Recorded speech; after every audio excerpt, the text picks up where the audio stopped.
I don't have a timeline. A decision hasn't been made. Yeah. Thank you, Karine. A follow-up to the disinformation board. Last week, you guys said that you needed this disinformation governance board at DHS to make sure that freedom of speech is protected across the country and that these platforms are not used for forms of disinformation. So what changed?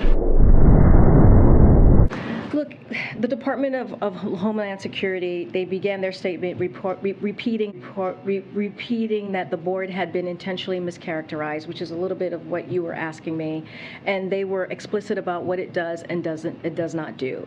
It was never about censorship, policing speech, or removing content from anywhere. As Secretary Marcos said, he has asked former DHS Secretary Michael Chernoff and former DAG Jamie Gorelick to lead a thorough review. This is the pause that I was talking about, and assessment as members of the bipartisan Homeland Security Council Advisory Council. The board will not convene during that period, but the departments work across several administrations to address disinformation that threatens the security for our country is critical and will continue. So that work is going to continue. So if it's pausing because you think the board was mischaracterized, then the disinformation board is being shut down because of disinformation?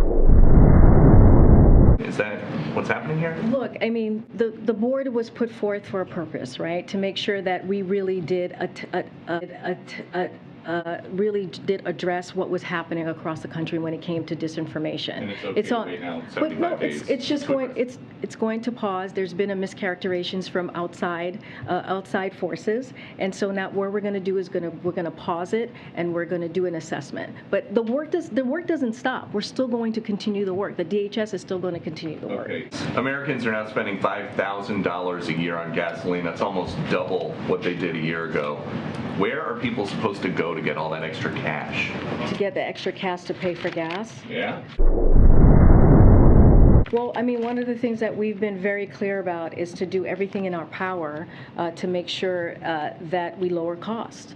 It is important. We see it. The president understands what the American people is going through, and that's why we're doing everything that we can. We've made multiple announcements in the past several months of what we're doing, whether it's the Strategic Petroleum Reserve, whether it's the Ethanol 15, to make sure that that the American people are not feeling Putin's price hike. This is where this is coming from. 60 to 70% of the current price hike that we have seen has come from Putin's aggression against Ukraine. So the president announces on March 31st that he's got all these steps to lower gas prices, and it's still Putin's fault 7 weeks later.